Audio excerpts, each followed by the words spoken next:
Cette bande dessinée, c'est avant tout le fruit de rencontres humaines évidemment et de récits. De tous ces récits qui s'entremêlent, se croisent, parfois se contredisent, parfois se complètent et qui font que chaque, espace, chaque territoire est spécifique. Et si la Vallée des Merveilles est particulière, comme chaque lieu, elle, va nous permettre d'aborder évidemment des relations ou des façons de se comporter, aux vivants, c'est-à-dire aux non-humains, mais aussi, avec nos pairs, qui sont universelles. Le partage des ressources, l'entraide, la réaction qu'on peut avoir face à des éléments qui se déchaînent. Est-ce qu'on va réagir de façon individualiste ou est-ce qu'on décide de s'unir pour pouvoir faire face, pour se protéger, pour prendre soin? C'est tous ces questionnements-là qui sont survenus avec l'écriture du scénario de cette bande dessinée qui, à l'origine, devait avant tout se focaliser sur le monde pastoral, mais la question de la cohabitation vient soulever d'autres questionnements, plus existentiels aussi.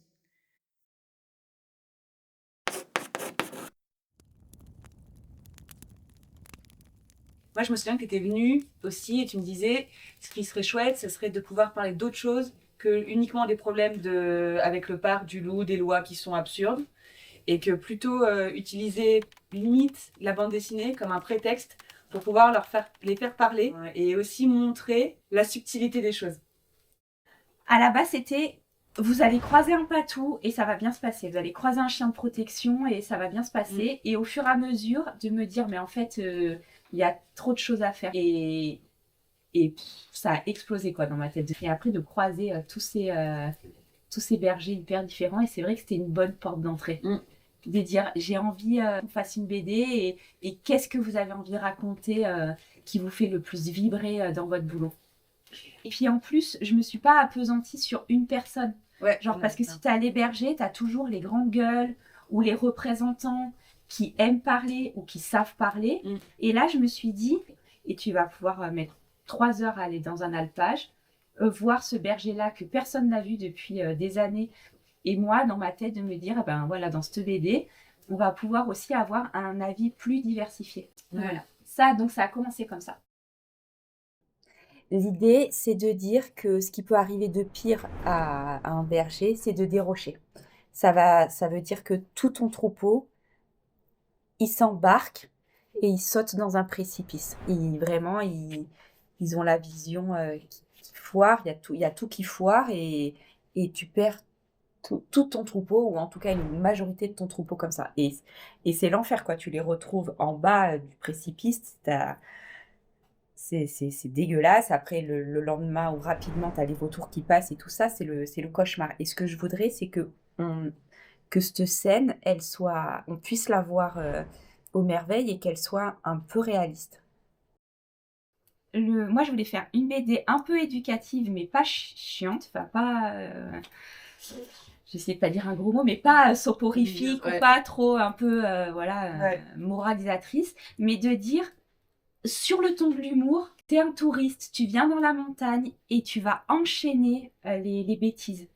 Et de pouvoir discuter de ça, c'est ça cette BD aussi, sur le ton de l'humour, de dire mais tu peux pas faire caca derrière la cabane du berger. Pourquoi les humains ont toujours besoin de faire caca derrière un bâtiment? Et tout ça, c'était le fruit d'anecdotes, de vraies anecdotes, et il y en avait à foison.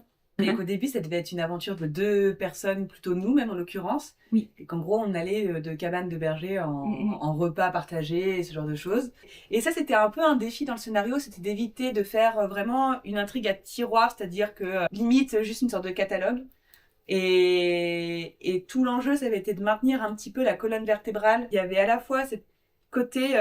toujours être un peu en déséquilibre en permanence et qu'on pense arriver à une stabilité ou en tout cas... Ça, c'est vrai, ça. Ouais, tu vois, voilà, une idée complètement arrêtée. Ça, c'est vraiment vrai. Paf, voilà.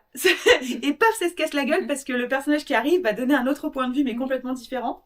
Mais c'est vrai qu'il y a aussi un peu un enjeu avec cette bande dessinée-là, c'est que nous, on vit ici. Oui. Et qu'en gros, enfin, je sais pas, faut quand même dire que tu peux vite avoir des pneus de ta voiture crevés ou que d'un coup, tu te retrouves avec un mort relou sur ta caisse quand même, quoi. Mais parce que En fait, il faut que tu rentres dans une case. Ouais.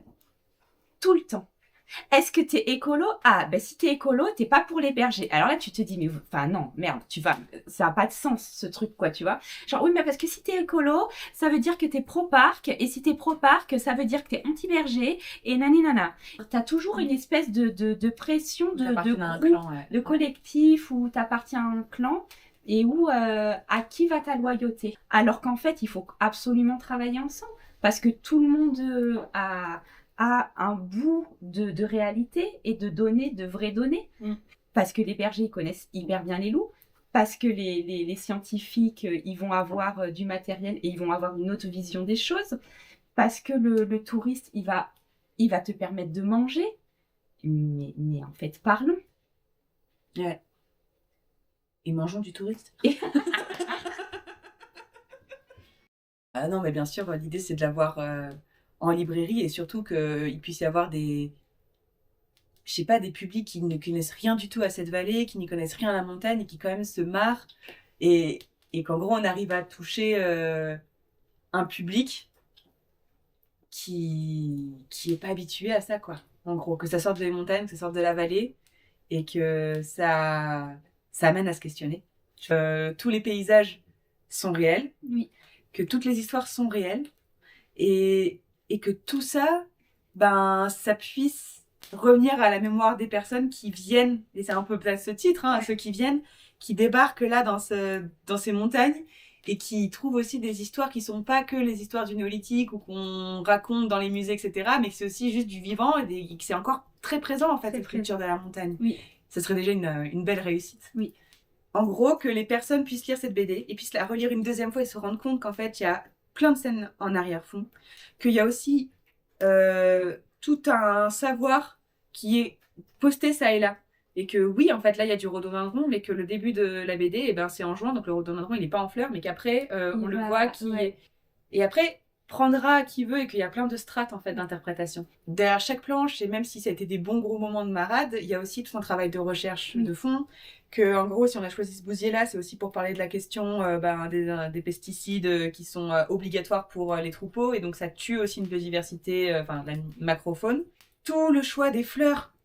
Mais il y a plein de fois où je nous ai maudites, où je me suis dit, mais pourquoi on a décidé de faire tout un truc sur des crocus? Enfin, va dessiner un crocus expressif. Ce nombre de fois où je me suis sur le storyboard en disant, ouais, c'est bon, allez, je dessinerai des plantes là. Et j'ai passé 3 jours à étudier les plantes en disant, merde, en fait, c'est pas du tout un rhododendron. Et ça, un plant de myrtille, mais c'est super chiant à faire, un plant de myrtille.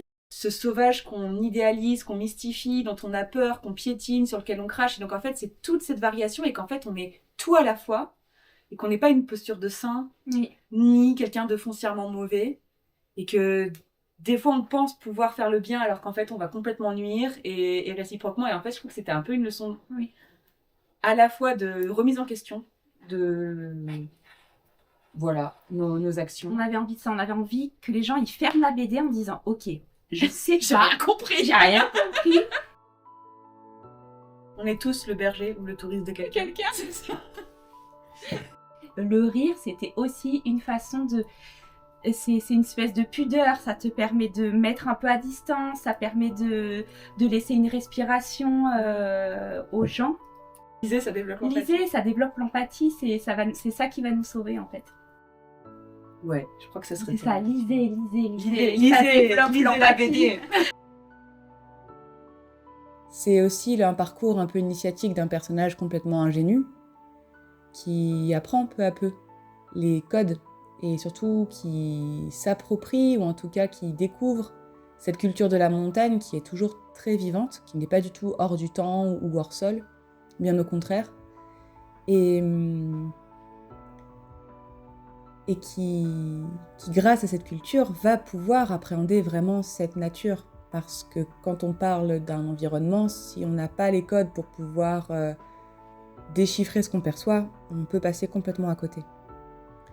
On peut passer à côté de, je pense, le sentiment qui est essentiel, c'est l'émerveillement.